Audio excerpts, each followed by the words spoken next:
அஸ்ஸலாமு அலைக்கும் வரஹ்மத்துல்லாஹி வபரகாத்துஹு. குரான் வாழ்வியல் ஆராய்ச்சி வகுப்பு 9 நம்ம இன்றைக்கி பார்க்கலாம் இன்ஷா அல்லாஹ். கடந்த வகுப்பில் 2வது அத்தியாயத்தில் இறைவனை அஞ்சுபவர்களுக்கு இந்த குரான் நேர்வழி காட்டும் அப்படின்னு பார்த்தோம். யார் அந்த இறைவனை அஞ்சக்கூடியவர்கள், முத்தகீன்கள் யார் அப்படிங்கிறதையும் நம்ம பார்த்தோம். இறைவன் மீதான பயம் மட்டும் இல்லாமல் அவனுடைய அன்பு, அவனுடைய திருப்தியை பெற வேண்டும் என்ற மனநிலை, இந்த உணர்வுகளோடு தன்னை தீமையிலிருந்து காத்துக்கிறவன் தான் முத்தகீன்கள் அப்படின்னு நம்ம பார்த்தோம்.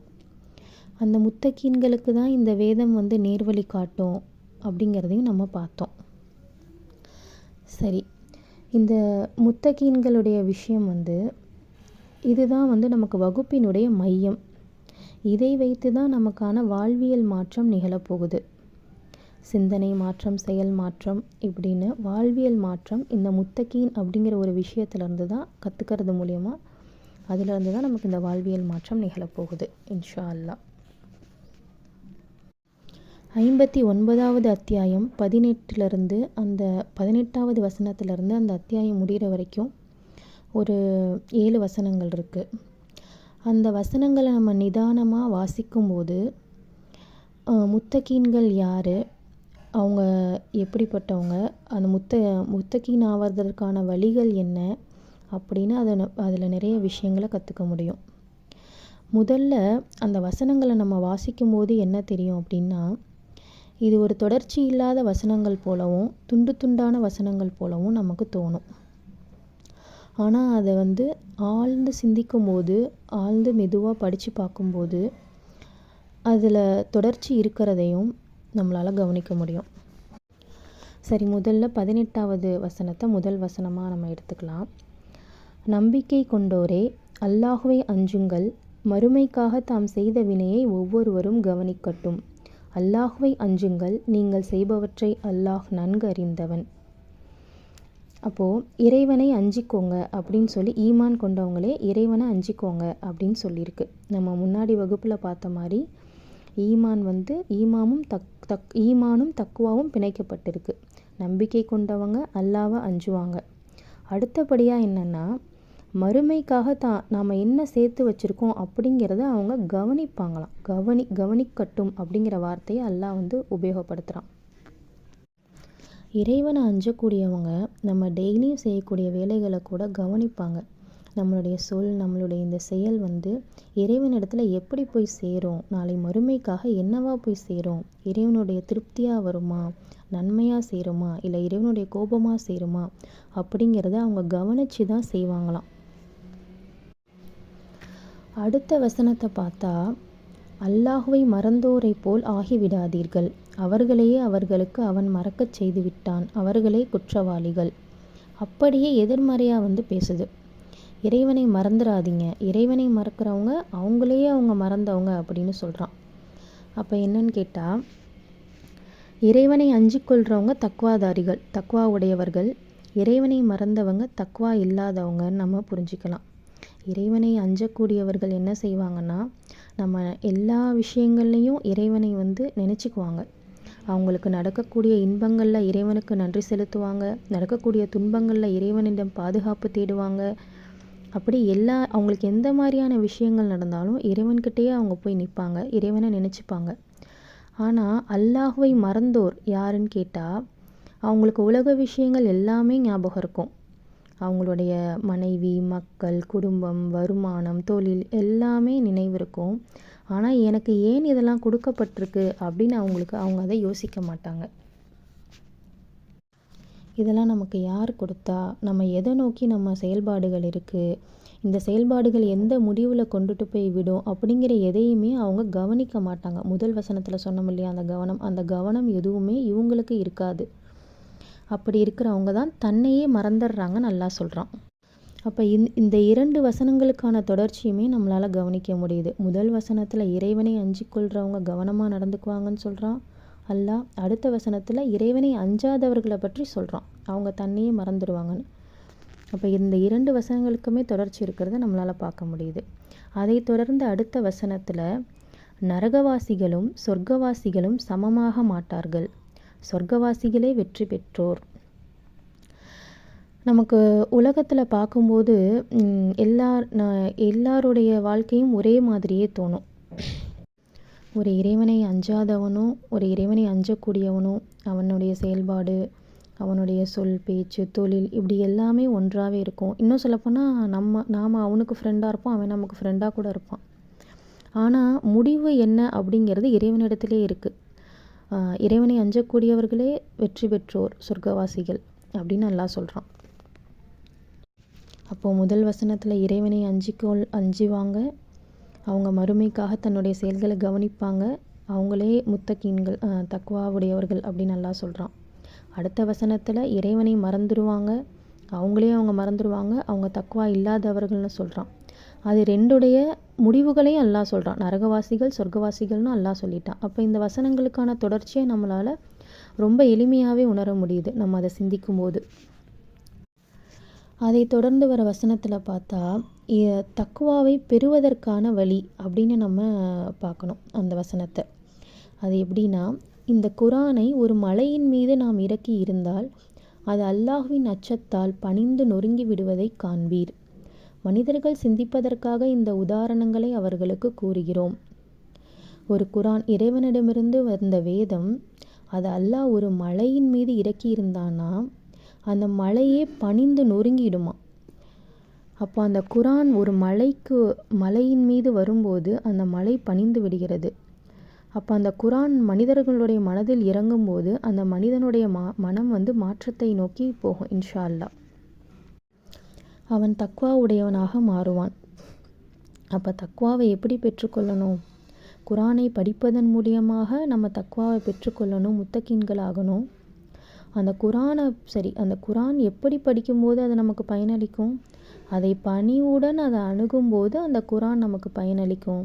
அந்த குரான் நமக்கு பயனளிக்கும் போது நம்ம தக்வாவை பெற்றுக்கொள்ள முடியும் இன்ஷா அல்லாஹ். இது தக்வாவை பெறுவதற்கான முதல் வழி. தக்வாவை பெறுவதற்கான 2 வழிகளாக நம்ம இதில் பார்க்கலாம். முதல் வழியாக அல்லாஹ் குரானை படி அப்படின்னு சொல்லிட்டான். நீ குரானை படி, அது உனக்கு தக்வாவை பெற்றுக் கொடுக்கும் அப்படின்னு சொல்லிட்டான். அடுத்து 22வது வசனத்தில் அல்லாஹுவை படி அப்படின்னு அல்லாஹ் சொல்கிறான். அல்லாஹுனுடைய பெயர்களை, பண்புகளை, அதிகாரங்களை, அவனுடைய குணத்தை, மன்னிக்கும் குணத்தை, இப்படி நிறைய விஷயங்களை இறைவனை பற்றி, இறைவனே அவனுடைய பண்புகளை 22, 23, 24வது வசனங்களில் சொல்கிறான். அவனே அல்லாஹ், அவனை தவிர வணக்கத்திற்குரியவன் யாருமில்லை. மறைவானதையும் வெளிப்படையானதையும் அறிபவன். அவன் அளவற்ற அருளாளன், நிகரற்ற அன்புடையோன்.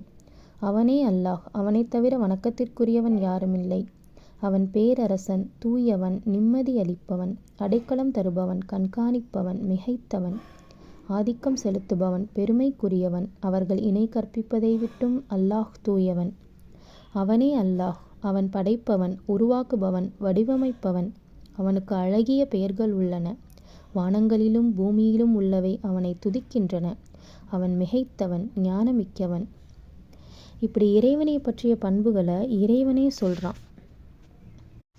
இதை நம்ம படித்து சிந்தித்து உணரும்போது, இறைவன் இப்படிப்பட்டவனா, இறைவன் இவ்வளவு குணங்கள் உடையவனா, இறைவன் இவ்வளவு கருணையாளனா, இவ்வளவு அதிகாரம் செலுத்துபவனா, அன்புடையோனா அப்படின்னு நம்ம அதை உணரும்போது நமக்கு தக்வா நம்ம மனதில் வந்துடும். அச்சம், இறைவனை பற்றிய அச்சம் ஆட்டோமேட்டிக்காக நம்ம மனசில் வந்துடும்.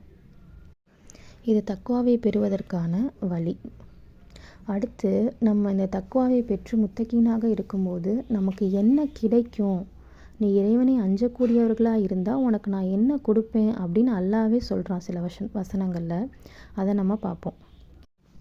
3வது அத்தியாயம் 76வது வசனத்தில் அல்லாஹ் தன்னை அஞ்சுவோரை விரும்புகிறான் அப்படின்னு அல்லாஹ் சொல்கிறான். யார் என்னை பயப்படுறீங்களோ உங்களை நான் நேசிக்கிறேன், நான் லவ் பண்ணுறேன் அப்படின்னு அல்லாஹ் சொல்கிறான். அப்போ இறைவன் நேசிக்கிறாங்கும்போது கிட்டத்தட்ட இறைவன் நமக்கு ஃப்ரெண்ட் ஆயிடுறான் இல்லையா? தன்னை விரும்புகிறவங்க தான் நமக்கு ஃப்ரெண்டாக இருப்பாங்க. அப்போது இப்போ நமக்கு ஒரு நார்மலாக ஒரு ஃப்ரெண்டு இருக்காங்கன்னு வச்சுக்கோங்க. அவங்க என்ன செய்வாங்க? நமக்கு தேவையான நேரத்தில், நம்ம கஷ்டத்தில் நமக்கு உதவி செய்வாங்க. நம்ம சந்தோஷப்படும் போது அவங்க அதை பாராட்டுவாங்க. இப்படி அவங்க நம்மளுடைய மனிதர்கள் ஃப்ரெண்ட்ஸே நமக்கு இவ்வளோ பெனிஃபிட்ஸ் இருக்கும்போது, அவங்களாலே நமக்கு இவ்வளோ விஷயங்கள் நடக்கும்போது, ஒரு இறைவன், ஒரு ரப்புல் ஆலமீன் நமக்கு ஃப்ரெண்டாக இருக்கான் அப்படின்னா நமக்கு என்னெல்லாம் வந்து கிடைக்கும், அவன் நமக்கு எவ்வளோ விஷயங்களை எளிதாக்குவான், எவ்வளோ விஷயங்களை நமக்கு செஞ்சு கொடுப்பான். அப்போ இதெல்லாம் நமக்கு எப்படி கிடைக்கும்? இறைவனுடைய அந்த அன்பு, அந்த பாசம், அதெல்லாம் எப்படி கிடைக்கும்? இறைவனை நம்ம அஞ்சும்போது அவன் நமக்கு அதை திருப்பி தரான்.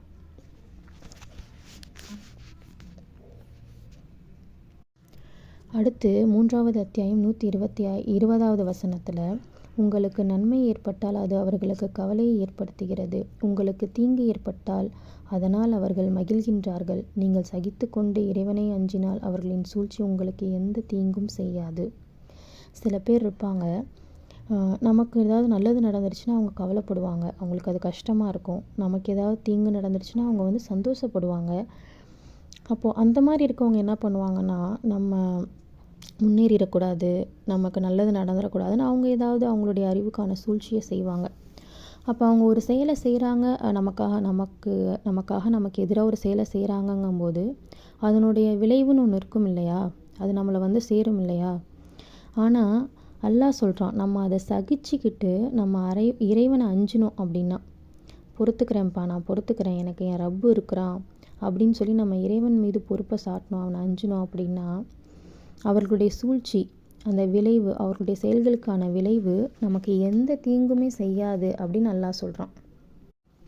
அப்போ யாரோ எது வேணாலும் செஞ்சுக்கிங்கப்பா, எனக்கு ரப்புல் ஆலமீன் இருக்கான், நான் சகிச்சிக்கிறேன், என்னுடைய கஷ்டங்களை நான் தாங்கிக்கிறேன், இறைவன் இருக்கிறான் அப்படின்னு நம்ம நினைக்கும்போது நமக்கு வரக்கூடிய சூழ்ச்சிகளையே அல்லாஹ் வந்து எந்த தீங்கும் செய்யாத மாதிரி அல்லாஹ் நமக்கு உதவி செய்கிறான். இது வரலாற்றில் பார்த்தா நபிமார்களுக்கு இப்படி தான் இருக்குது இல்லையா.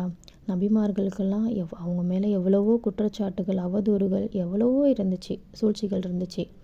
ஆனால் அதெல்லாம் அவங்கள பாதிச்சுதான்னு கேட்டால் இல்லை, அவங்களுடைய உயர்வை கொஞ்சம் கூட தடுக்கலை, அவங்க உயர்ந்து தான் வந்தாங்க. அப்போ அவங்களுக்கு இறைவனுடைய உதவி இருந்துச்சு. அடுத்து 7வது அத்தியாயம் 96வது வசனத்தில், அவ்வூர்களைச் சேர்ந்தோர் நம்பிக்கை கொண்டு நம்மை அஞ்சி இருந்தால், என்னைய பயப்பட்டிருந்தாங்க, தக்வா கொண்டிருந்தாங்க அப்படின்னா வானத்திலிருந்தும் பூமியிலிருந்தும் பாக்கியங்களை அவர்களுக்காக திறந்து விட்டிருப்போம். என்னைய மட்டும் அவங்க அஞ்சி இருந்தாங்க அப்படின்னா அவங்களுக்கு வானத்திலிருந்து பூமியிலிருந்தும் பரக்கத்துகளை அவங்களுக்காக கொடுத்துருப்பேன் அப்படின்னு அல்லாஹ் சொல்கிறான். அப்போது அஞ்சுபவர்களுக்கு அவன் பரக்கத்துகளை கொடுக்குறான் அப்படின்னு சொல்கிறான். இந்த இடத்துல பரக்கத்துகள் அப்படின்னா மனிதர்கள் நிறைய பேர் தவறாகவே புரிஞ்சு வச்சுருக்கிறாங்க. செல்வம் நிறைந்த வாழ்க்கை தான் பரக்கத்து நிறைந்தது, அதுதான் இறைவனுடைய பரக்கத்து அப்படின்னு புரிஞ்சு வச்சுருக்காங்க. ஆனால் அது கிடையாது. இறைவனுடைய நம்ம குடும்ப வாழ்க்கையில் அமைதி, நிம்மதி, இறைவனின் அருள், உதவி, குறைவான வருமானத்திலையும் நம்ம நிம்மதி, மகிழ்ச்சியாக வாழ்கிறது, இதெல்லாம் தான் இறைவனுடைய பரக்கத்துகள். அப்போது இறைவனை அஞ்சுகிறவர்களுக்கு அந்த இறைவனுடைய பரக்கத்துகள் இருக்குது அப்படின்னு அல்லாஹ் சொல்கிறான்.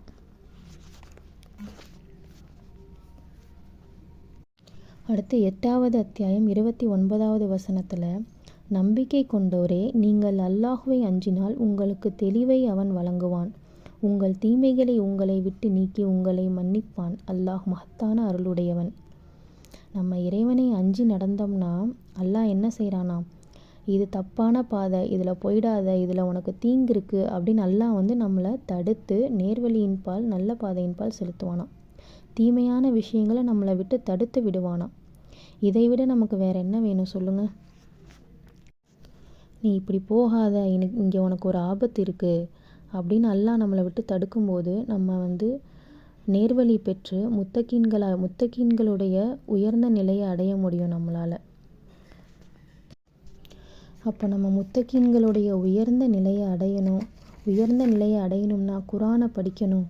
குரானை படிக்கும்போது அது நமக்கு பயனளிக்கணும்னா அதை நம்ம தாழ்மையோடு அதை அணுகணும், அதை திறந்த மனதோடு அணுகணும். அப்படி அணுகும்போது அதனுடைய பொக்கிஷங்களை நமக்கு வாரி வழங்கும். அதை கொண்டு நம்ம தக்வாவுடையவர்களாகி வாழ்வியல் மாற்றத்தை நடத்தி முத்தகீன்களுடைய உயர்ந்த நிலையை அடையணும். முத்தகீன்களுடைய உயர்ந்த நிலையை அடையும் போது இறைவன் நமக்கு இவ்வளவு விஷயங்களை நமக்கு கொடுக்குறான். அல்ஹம்துலில்லாஹ்.